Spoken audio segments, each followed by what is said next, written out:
ഇപ്പൊ നമുക്കൊരു റെസ്റ്റോറന്റിന്റെ ബില്ല് കിട്ടുവാണെങ്കിൽ നമ്മൾ ഫസ്റ്റ് ചെക്ക് ചെയ്യേണ്ട ഒരു കാര്യം എന്ന് വെച്ച് കഴിഞ്ഞാൽ GST നമ്പർ നോക്കുക. ഓക്കെ, ഈ GST നമ്പറിൽ ഒരു കാര്യമുണ്ട്. ഈ GST നമ്പർ നമുക്ക് GST പോർട്ടലിൽ, ഗവൺമെന്റിന്റെ GST പോർട്ടലിൽ കയറിയിട്ട് നമുക്ക് ഈ നമ്പർ അവിടെ അടിച്ചു കൊടുത്ത് അറിയാൻ പറ്റും ഈ റെസ്റ്റോറന്റ് കോമ്പോസിഷൻ സ്കീമിലാണോ റെഗുലർ ടാക്സ് പേയിങ് സ്കീമിലാണോ.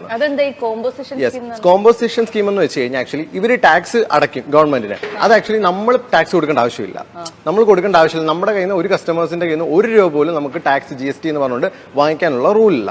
എന്നാൽ റെഗുലർ ആണെങ്കിൽ നമ്മുടെ ഇന്ന് വാങ്ങിക്കാം. പിന്നെ അത് GST കാണുന്നുണ്ട്, നമുക്ക് വേണമെങ്കിൽ ഒരു സംശയമാണ്. അപ്പം ഉടമയോട് ചോദിച്ചു കഴിഞ്ഞാൽ മേ ബി ആരും കാണത്തില്ല, അല്ലെങ്കിൽ അവിടെ നിൽക്കുന്ന സ്റ്റാഫിനോട് ചോദിച്ചാൽ അവർക്ക് അറിയത്തില്ലായിരിക്കും. നമുക്ക് ഫോൺ എടുക്കുക, ജസ്റ്റ് GST പോർട്ടലിൽ കയറുക, അടിച്ചു നോക്കുക. കോമ്പോസിഷൻ സ്കീം ആണെന്ന് കാണുവാണെങ്കിൽ കൊടുക്കേണ്ട ആവശ്യമില്ല. അവർ ചോദിക്കുകയാണെങ്കിലും നമുക്ക് ലീഗലി മൂവ് ചെയ്യാം, അല്ലെങ്കിൽ ഓണറിനെ വിളിക്കാൻ പറയാൻ സംസാരിക്കാം. റെഗുലർ ആണെങ്കിൽ നമ്മൾ കൊടുക്കണം. യെസ്. അതുപോലെ വേറൊരു തട്ടിപ്പ് നടക്കുന്നതെന്ന് വെച്ച് കഴിഞ്ഞാൽ, തട്ടിപ്പാണ് ചില റെസ്റ്റോറൻറ്റ്സുകാർ ചെയ്യുന്നതാണ്. ഇപ്പം ബില്ലിൽ എന്തെങ്കിലും ഒരു മിസ്റ്റേക്ക് വരും.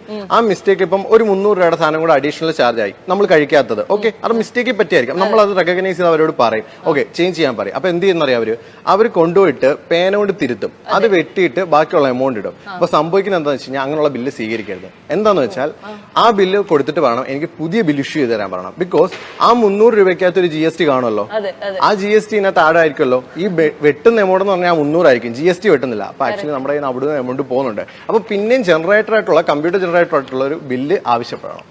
ഇത്രയും വലിയ കാര്യങ്ങളൊക്കെ നമ്മൾ മനസ്സിലാക്കണമായിരുന്നു. ഒരു കുഞ്ഞു ബില്ലിന്റെ നമ്മുടെ കയ്യിൽ നിന്ന് ചെറിയ എമൗണ്ട് ആയിരിക്കും പോകുന്നത്. അങ്ങനെ 100 കസ്റ്റമേഴ്സിന്റെ കയ്യിൽ നിന്ന് പോയി കഴിഞ്ഞാൽ അവർക്കൊരു റവന്യൂ അല്ല. എല്ലാ റെസ്റ്റോറന്റുകാരും അങ്ങനെ ചെയ്യുന്നൊന്നും പറയുന്നില്ല, ചിലവര് അവിടെ ഇവിടെ ആയിട്ടൊക്കെ ചെയ്യാറുണ്ട്. മനസ്സിലായി. ഇനി രണ്ടാമത്തെ ഒരു കാര്യം എന്ന് വെച്ച് കഴിഞ്ഞാൽ, പണ്ടൊക്കെ എന്റെ അമ്മയൊക്കെ എന്നോട് ജോലി കിട്ടിയ കാലം തൊട്ട് പറയായിരുന്നു, എന്റെ മോളെ ഇങ്ങനെ അടിച്ചു പൊളിച്ച് ജീവിക്കരുത്, കുറച്ചൊക്കെ പൈസയൊക്കെ സേവ് ചെയ്ത് വെക്കണം. അപ്പൊ പൈസ സേവ് ചെയ്ത് വെക്കാനായിട്ട് അവര് തരുന്ന ഇൻവെസ്റ്റ്മെന്റ് മോഡുകളാണ്.